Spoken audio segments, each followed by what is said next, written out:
गोष्टीचं नाव आहे कावळा आणि चिमणी. कावळ्याचं घर असतं शेणाचं आणि चिमणीचं घर असतं मेणाचं.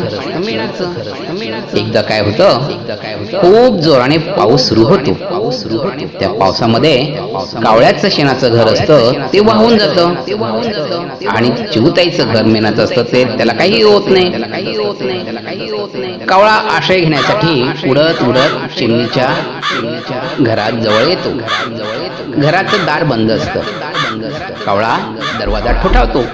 ठक ठक ठक ठक ठक ठक. चिऊताई चिऊताई दार उघड.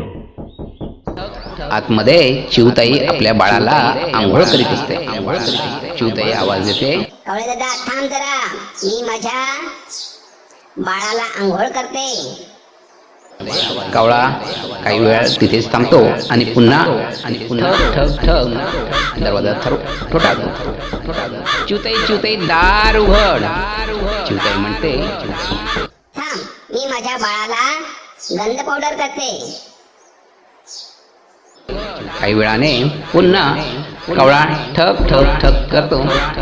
चिऊताई चिऊताई दार उघड. चिऊताई आवाज देते, थांब, मी माझ्या बाळाला दूध पाजते. कावळे दादा पुन्हा थांबतो आणि काही वेळाने पुन्हा आवाज देतो. चिऊताई चिऊताई दार उघड. चिऊताई आवाज देते, थांब, मी माझ्या बाळाला झोपवते. काही वेळ जातो, पुन्हा कावळा दरवाजा ठोठावतो. चिऊताई चिऊताई दार उघड. आता मात्र चिऊताई दरवाजा उघडते. काय रे कावळे दादा, काय झालं? ए आते. कावळा चिऊताईच्या घरामध्ये येतो आणि सांगतो की पावसामध्ये माझं शेणाचं घर होतं ते वाहून गेलं आणि म्हणून मी तुझ्याकडे आलो. ठीक आहे, तू इथेच बैस. मी माझं बाळ झोपलंय तिकडे जरा जाऊन येते. आवाज करू नको हा. ठीक आहे.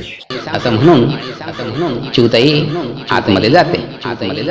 चिऊताईने छानपैकी हरभरे भाजलेले असतात आणि त्या भाजलेल्या चण्याचा वास त्या कावळ्याला येतो. ते चणे खाण्याची त्याची खूप इच्छा होते आणि तो काय करतो, चिऊताईला न विचारता चणे खायला सुरुवात करतो.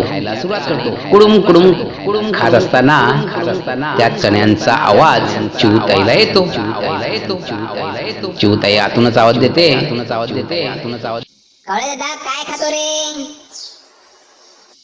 कावळे दादा म्हणतो, काही नाही गो, मी की नाही पावसामध्ये भिजलोय आणि त्यामुळे माझे दात आहेत ते वाजतायत. मला थंडी लागलेली आहे.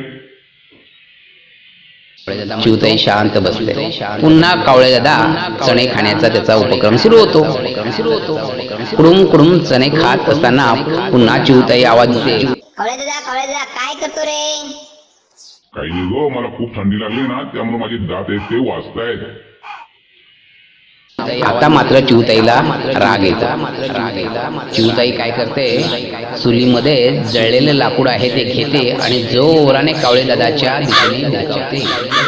लाकडाची जी आग आहे ती आग कावळे दादाच्या शेपटीला लागते आणि कावळे दादाची शेपूट पेट घेते. कावळे दादा तिथनं जोराने पळत सुटतो आणि म्हणतो, चिऊताई चिऊताई मला माफ कर, मी तुझे चणे खाल्ले, माझी खोड मोडली. चिऊताई चिऊताई मला माफ कर. मुलांनो, विचारल्याशिवाय कोणत्याही वस्तूला हात लावू नये. परवानगी घेतल्याशिवाय कोणाचीही वस्तू वापरू नये, नाहीतर त्याचे वाईट परिणाम भोगावे लागतात. धन्यवाद.